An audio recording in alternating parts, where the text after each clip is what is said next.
నేపాల్లో మహా జల ప్రళయం పెను విధ్వంసాన్ని మిగిల్చింది. వందలాది మందిని బలి తీసుకుంది. ఇప్పటికే మృతుల సంఖ్య 175కు చేరగా ఇంకా వేల మంది ఆచూకీ తెలియడం లేదు. ఇందులో విదేశీయులు పెద్ద సంఖ్యలో ఉన్నారు. 750 మందికి పైగా పర్యాటకులు గల్లంతైనట్టు నేపాల్ టూరిజం బోర్డు రిపోర్ట్ చేసింది. ఇందులో 142 మంది ఇండియన్స్ ఉన్నట్టు అధికారిక సమాచారం. అయితే మిస్ అయిన వారిలో 300 మంది భారతీయులు ఉండొచ్చని నేపాల్ మంత్రి ఒకరు తాజాగా వెల్లడించారు. కేవలం చిత్వాన్ జిల్లాలోనే అత్యధికంగా 64 మృతదేహాలు, నవల్ పరాసి ఈస్ట్లో 26 మృతదేహాలు లభ్యమైనట్టు నేపాల్ పోలీసులు ధృవీకరించారు. రెస్క్యూ ఆపరేషన్లో పాల్గొంటూ విధులు నిర్వర్తిస్తున్న 28 మంది నేపాల్ పోలీస్ అధికారులు కూడా ఈ ప్రళయంలో అదృశ్యం కావడం పరిస్థితి తీవ్రతకు అద్దం పడుతోంది.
మరోవైపు కైలాష్ మానస సరోవర్ యాత్రకు వెళ్లిన పర్యాటకుల ఆచూకీ లభించకపోవడం వారి కుటుంబాల్లో తీవ్ర భయాందోళనలు రేకెత్తిస్తోంది. యుఎస్ ఆధారిత హిమాలయన్ గ్లేషియర్ టూరిజం సంస్థకు చెందిన 47 మంది పర్యాటకులు గైడ్ల బృందం సంప్రదింపులకు దూరమైంది. వీరిలో 15 మంది ఆస్ట్రేలియన్లు, 10 మంది కెనడియన్లు, 8 మంది అమెరికన్లు, 2 సింగపూర్ వాసులు, 2 యూకే పౌరులు, ఒక రష్యన్ అమెరికన్ పౌరుడితో పాటు 9 మంది నేపాల్ స్థానికులు ఉన్నారు. అదృశ్యమైన ఆస్ట్రేలియన్లలో 11, 14 ఏళ్ల చిన్నారులు కూడా ఉన్నట్టుగా తెలుస్తోంది. కైలాస మానస సరోవర యాత్రకు బయలుదేరిన ఈ బృందం రసూవాగిడి సరిహద్దుకు 105 కిలోమీటర్ల దూరంలో ఉన్న హోటల్ కైలాస్ వద్ద చివరిసారిగా ఉన్నట్టు company managing director Sanket Pandey తెలిపారు. బాధితులను రక్షించేందుకు రెస్క్యూ హెలికాప్టర్లు నిరంతరం ప్రయత్నిస్తున్నప్పటికీ మార్గమధ్యంలో వంతెనలు, రోడ్లు ధ్వంసం కావడంతో సియాబ్రుబెన్సీ రహదారి ప్రాంతంలో కమ్యూనికేషన్ పూర్తిగా కట్ అయిపోయింది. బాధితులకు తాగునీరు, అత్యవసర వసతి, వైద్య సహాయం అందించడానికి అమెరికా ప్రభుత్వం $5 లక్షల ఆర్థిక సాయం ప్రకటించింది.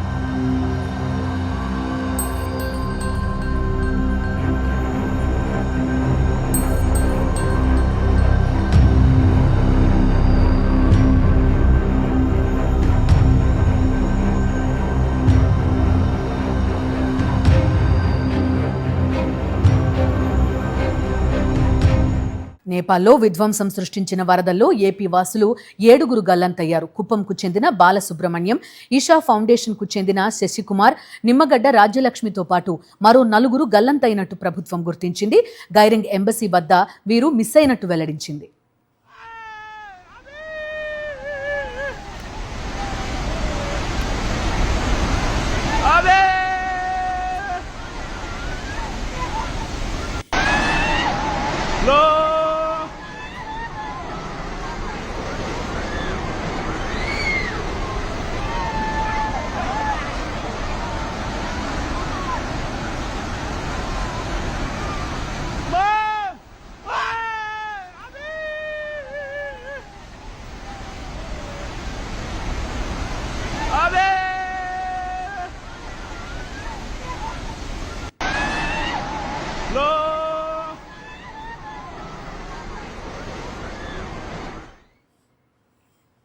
వరదలతో తీవ్రంగా ప్రభావితమైన నేపాల్కు భారత్ అండగా నిలిచింది.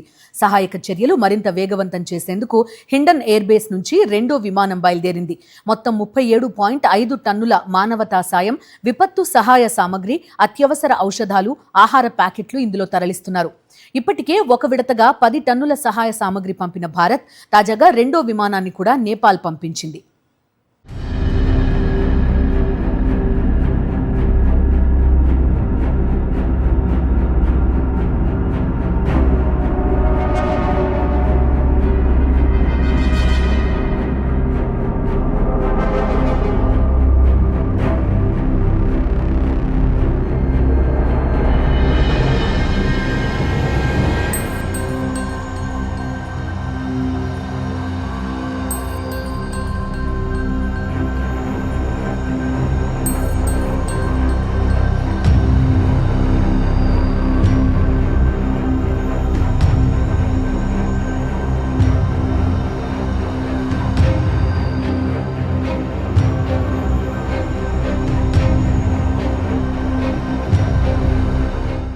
రైట్, ప్రస్తుతం మనం చూస్తున్నాం భారత్ పంపిస్తున్న మానవతా సహాయం రెండో హెలికాప్టర్ బయలుదేరుతోంది. ఆ హెలికాప్టర్ కంప్లీట్గా ఈ ఆహార సామగ్రి, అత్యవసర సామగ్రితో లోడ్ చేయడం కనిపిస్తోంది. రైట్, గ్లోఫ్ ఎఫెక్ట్ కూడా మనం చూస్తున్నాం. ఒక గ్లేషియర్ ఒక్కసారిగా కరిగి ఒక ఉత్పాతం సంభవిస్తే ఎలా ఉంటుందో ఆ ఏరియల్ వ్యూ కూడా మనకి స్క్రీన్ పైన కనబడుతోంది. ఏ స్థాయిలో టిబెట్, నేపాల్ ప్రాంతంలో ఈ గ్లోఫ్ ఎఫెక్ట్ ఉందో మనకి పూర్తిగా కనబడుతుంది. ఒక ప్రళయం, ఒక విలయం సృష్టించి వెళ్ళిపోయింది. గ్లేషియర్ లేక్ కరిగి ఒక్కసారిగా నివాస ప్రాంతాల్లోకి, పర్వత సానువుల్లోకి, లోతట్టు ప్రాంతాల్లోకి జల ప్రళయం రూపంలో ముంచెత్తిన పరిస్థితి. భవనాలకు భవనాలు, హైడ్రో పవర్ ప్రాజెక్టుల సామగ్రితో సహా మొత్తం కొట్టుకుపోయిన పరిస్థితి మనకు కనబడుతోంది. చూస్తున్నాం, ఒక హిమాలయ ప్రాంతంలో ఒక మంచు పర్వతం కరిగి నది రూపంలో ప్రవహిస్తే ఏ స్థాయి ఉత్పాతం సృష్టిస్తుందో మనకి క్లియర్ కట్గా కనిపిస్తోంది. నేపాల్ కరెక్ట్గా హిమాలయ పర్వత సానువుల్లో ఉంటుంది. అటువంటి దేశం పూర్తిగా ఈ జల ప్రళయం ధాటికి కొట్టుకుపోయిన పరిస్థితి కనబడుతోంది. ఇప్పటికే వందల సంఖ్యలో గల్లంతయ్యారు. ప్రాణాలు అరచేతిలో పెట్టుకుని మరీ పరుగులు తీసినప్పటికీ కూడా ప్రయోజనం లేకుండా పోయింది. మొత్తం అందరూ నీళ్లలో కలిసిపోయిన పరిస్థితి. ప్రస్తుతం సహాయక చర్యలు కంటిన్యూ అవుతున్నాయి. భారత్ కూడా ప్రస్తుతం మానవతా సహాయం దృష్ట్యా రెండో విమానాన్ని కూడా పంపించినట్టుగా తెలుస్తోంది. చూస్తున్నాం మనం, ఒక్కసారిగా గ్లేషియర్ లేక్ కరిగి పూర్తిగా నేపాల్ని ముంచెత్తిన పరిస్థితి. దాని ఉత్పాతం ఏ స్థాయిలో ఉంటుందో ఏరియల్ వ్యూలో ప్రస్తుతం మనకి కనిపిస్తోంది. రైట్ సైడ్ విండోలో మనం చూడొచ్చు. ఒక్కసారిగా నివాస ప్రాంతాల్లోకి ఈ హిమనీ నదం కరిగి ముంచెత్తింది. ఒక్కసారిగా నివాస ప్రాంతాలు, పెద్ద పెద్ద భవంతులు, కార్లు, పేక మేడల్లా ఈ నది ఉత్పాతానికి కొట్టుకుపోవడం క్లియర్ కట్గా చూస్తున్నాం. గతంలో ఎన్నడూ లేని స్థాయిలో ఈ జల ప్రళయం సంభవించింది. నేపాల్కి వరదలు, భూకంపాలు కొత్త కాకపోవచ్చు, కానీ ఇది అతిపెద్ద ఉత్పాతంగా కూడా ప్రధానంగా చెప్పుకోవచ్చు. జల ప్రళయం ధాటికి నేపాల్ పూర్తిగా అతలాకుతలమైపోయింది.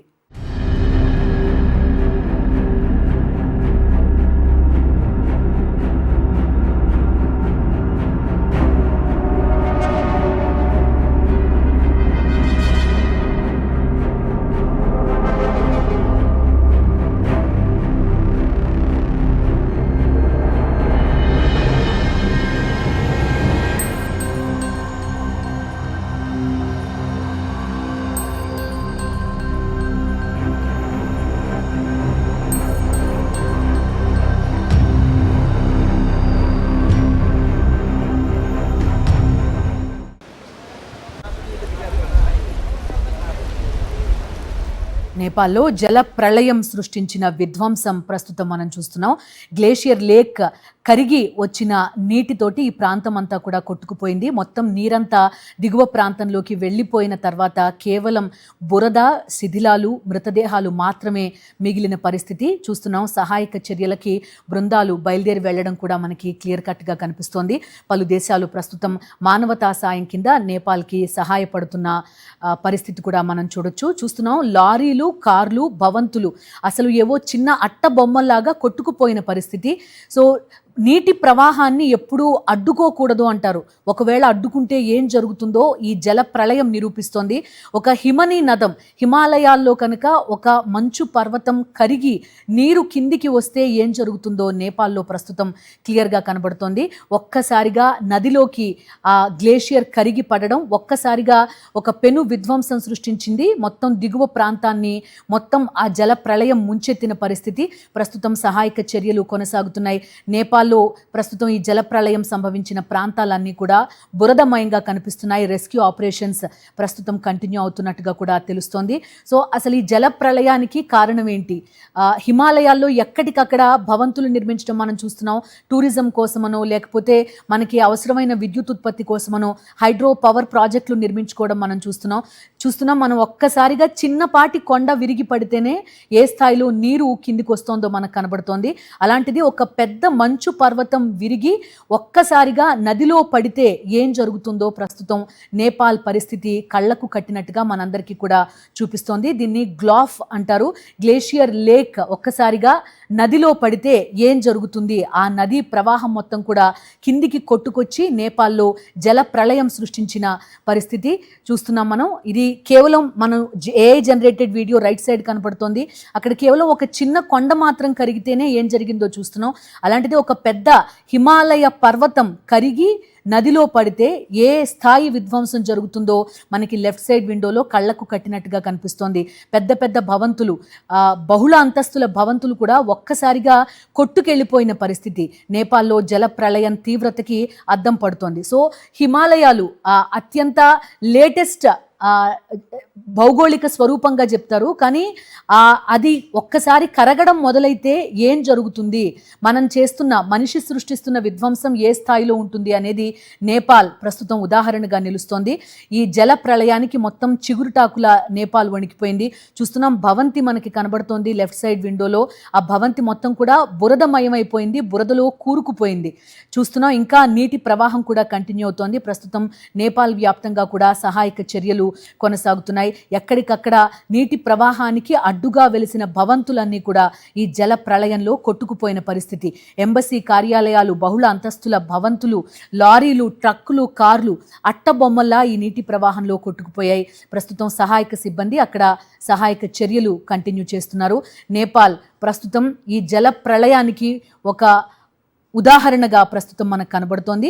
ఎంతమంది గల్లంతయ్యారో కూడా ప్రస్తుతం లెక్క తేల్చే పనిలో అక్కడి స్థానిక అధికారులు కూడా ప్రస్తుతం ఉన్నారు. వివిధ దేశాలు మానవతా సాయం కింద నేపాల్కి సహాయపడుతున్నాయి. అటు ఆహారంతో పాటుగా మందులు, అత్యవసర సామగ్రిని పంపిస్తున్నారు. ఇండియా నుంచి కూడా సెకండ్ విమానం కూడా బయలుదేరినట్టుగా కూడా తెలుస్తోంది.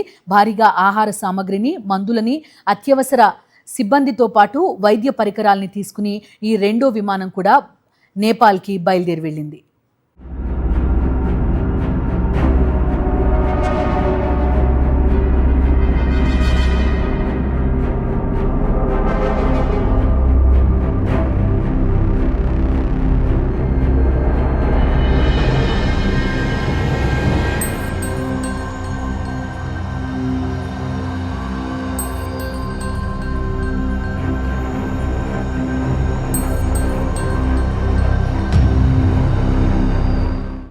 పెను విధ్వంసం సృష్టించిన నేపాల్ వరదల్లో ఈషా ఫౌండేషన్కు చెందిన సభ్యులు కూడా గల్లంతయ్యారు. దాదాపు 80 మంది ఆచూకీ తెలియడం లేదని ఆవేదన వ్యక్తం చేసిన సద్గురు గరోంగ్కు వెళ్లేందుకు అనుమతి ఇవ్వాలని ప్రభుత్వాన్ని కోరారు. మానస సరోవర యాత్ర ముగించుకుని తిరుగు ప్రయాణంలో ఉన్న సమయంలో ఆకస్మిక వరదలో చిక్కుకున్నారు ఈషా సభ్యులు. ప్రకృతి విలయం తర్వాత వారి నుంచి ఎలాంటి సమాచారం లేదని సద్గురు తెలిపారు. వాలంటీర్లతో కలిసి గరోంగ్కు వెళ్లేందుకు పర్మిషన్ ఇవ్వాలని విజ్ఞప్తి చేశారు.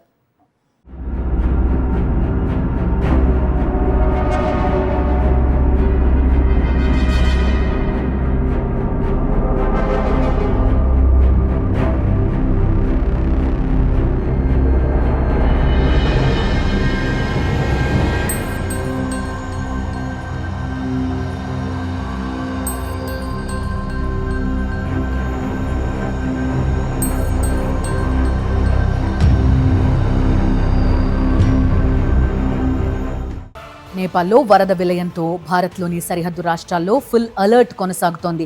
ముఖ్యంగా ఇండో నేపాల్ సరిహద్దు గ్రామాల ప్రజలను అధికారులు అప్రమత్తం చేశారు. డ్యాంలు, కరకట్టలపై 24 గంటల నిఘా కొనసాగుతోంది. ఉత్తర బీహార్లోని 9 జిల్లాల్లో హై అలర్ట్ విధించారు అధికారులు. గండక్ నదిపై ఉన్న వాల్మీకి బరాజ్లో నీటి మట్టాన్ని నిరంతరం పరిశీలిస్తున్నారు.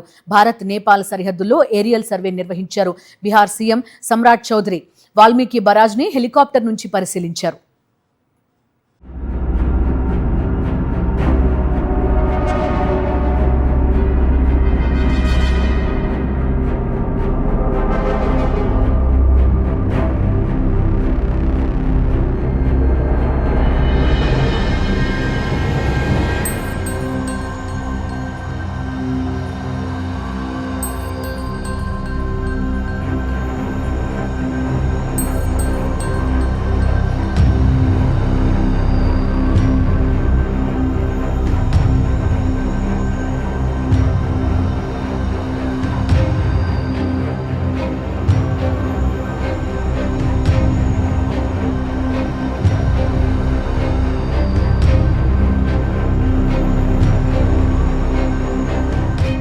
అయితే నేపాల్లో ప్రకృతి విపత్తు వెనుక భూకంపం కారణం కాదని తేలిపోయింది.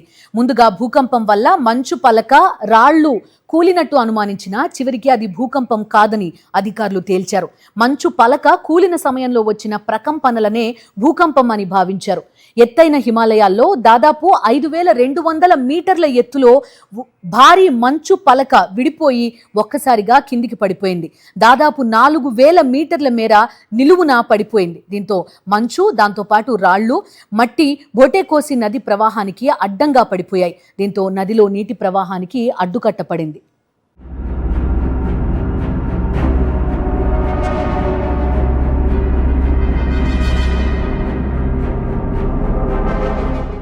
అటు కూలిన మంచు పలక దాదాపు 2000 అడుగుల పొడవు, 600 అడుగుల వెడల్పు ఉన్నట్టుగా తెలుస్తోంది. ఇది కూలిన వేగం ఏ స్థాయిలో ఉందంటే రిక్టర్ స్కేలుపై దీని తీవ్రత 5.2గా నమోదైంది. దీన్నే భూకంపంగా ముందు భావించారు. బోటోకోసి నది ప్రవాహానికి అడ్డుపడ్డ రాళ్లు, బురద, మట్టి ఎక్కువసేపు ఈ ప్రవాహాన్ని ఆపలేకపోయాయి. ఒక్కసారిగా ఈ అడ్డుకట్ట తెగిపోవడంతో అది వేగంగా కింది ప్రాంతాల్లోకి దూసుకెళ్లింది. దారి పొడవునా బండరాళ్లు, బురద, మట్టిని కలుపుకుంటూ నదీ పరివాహక గ్రామాలను ముంచెత్తింది. ఐసీఐ ఎంఓడి ప్రకారం దిగువన నదీ మట్టం కేవలం అరగంటలో 9 మీటర్లు పెరిగిందంటే విధ్వంసం ఏ స్థాయిలో ఉందో అర్థం చేసుకోవచ్చు. మరో అంచనా ప్రకారం టిబెట్ బార్డర్ నుంచి వచ్చిన ప్రవాహం సుమారు గంటలోనే టిమోర్, త్రిశూలి బజార్ వంటి ప్రాంతాల వరకు ప్రభావం చూపించింది. నిజానికి నేపాల్లో భారీ వర్షాలు కురవడం లేదు. దీంతో నేపాల్ వాతావరణ శాఖ ఎలాంటి హెచ్చరికలు జారీ చేయలేదు. మంచు పలక కూలిన విషయం తెలిసి దాని తీవ్రత అర్థం చేసుకునేసరికే జరగాల్సిన నష్టం జరిగిపోయింది. పెద్ద సంఖ్యలో గ్రామాలు రూపురేఖలు లేకుండా పోయాయి.